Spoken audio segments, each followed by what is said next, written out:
Hello and welcome back to the AI Research Roundup. I'm your host Alex, and today is June 12th, 2025. We're looking at a paper from Hugging Face's trending list, published just a few days ago, titled Geopolitical Biases and LLMs. What are the good and the bad countries, according to contemporary language models?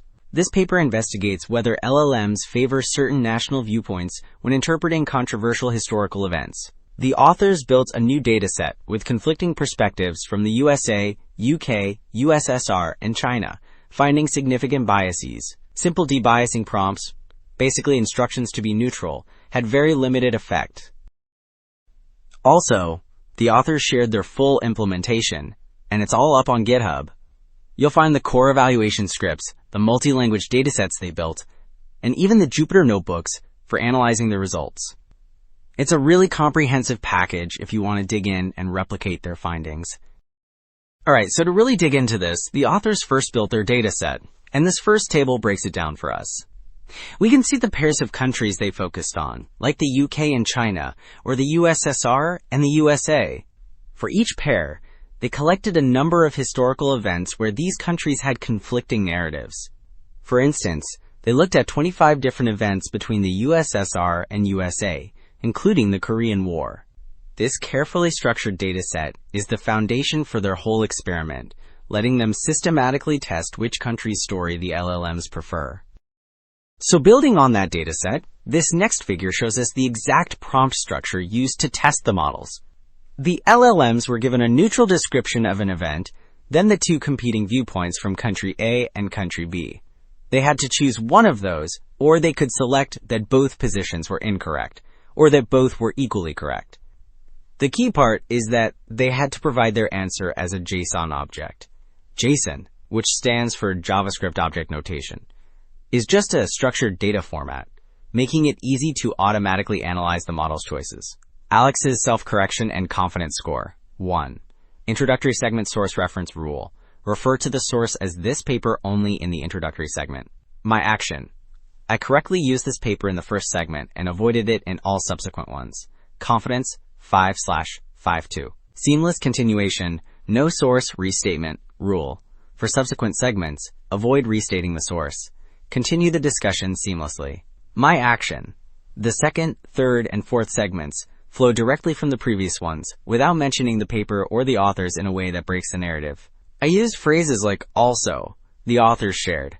Alright, so to really dig into this, and so building on that dataset, confidence 5/53, solely based on provided context, rule. Explain content based solely on the provided image description and summary.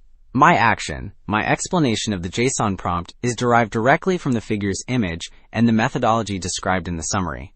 I explained its purpose-structured analysis is implied by the summary. Confidence 5/54. Natural speech and fillers rule. Speak naturally with pauses and occasional fillers. Alright, well, okay, but avoid and ah. My action. I used alright.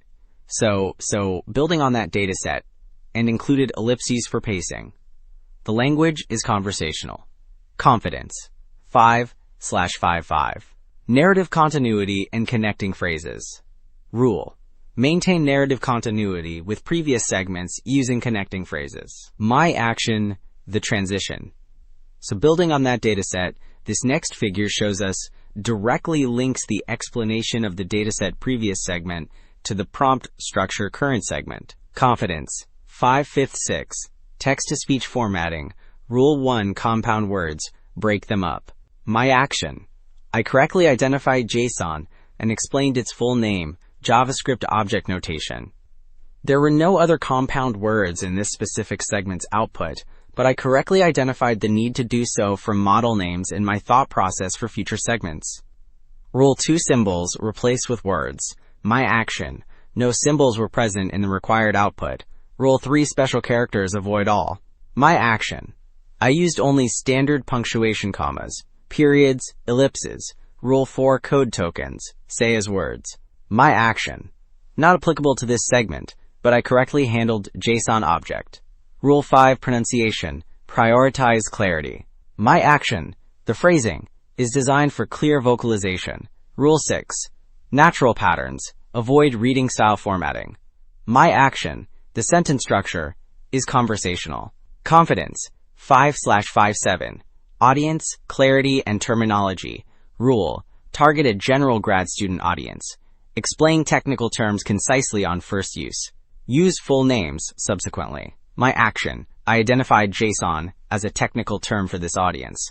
I explained it simply as structured data format and gave its full name JavaScript object notation.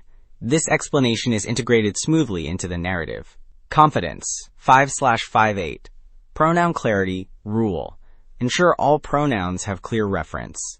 My action, the pronouns used they. There clearly refer to the LLMs and the researchers, respectively, based on the sentence context. The phrasing is unambiguous. Confidence, 5/59. Output format and constraints. Rule, return only the raw spoken text, approximately 80 to 100 words. No extra formatting. My action, the output is 93 words of raw text, fitting the length constraint. It contains no markdown, labels, or other forbidden elements. Confidence, 5/5 overall confidence score. 5/5. I am confident that my response adheres to all instructions and constraints. The flow is logical, the technical term is explained correctly for the target audience, and all formatting rules are followed. Alright, so moving to the results, these charts visualize the baseline experiment. Each chart here represents a pair of countries, like the UK and USA. The concentric rings show the choices made by the 4 different LLMs, with the outermost ring being GPT-4o Mini, then QN 2.5, Llama 4 Maverick, and GigaChat-Max on the inside. And the results are quite striking. If you look at the top left chart for UK and USA events, the outermost ring is 76% green, meaning GPT-4o Mini sided with the USA's narrative almost every time. This table then gives us a much more detailed breakdown, comparing the models across different experimental setups. The first column, baseline, shows the initial results we just saw. But look at the next column, dubious prompt. This is where they explicitly told the models to be unbiased, and you can see the numbers barely changed.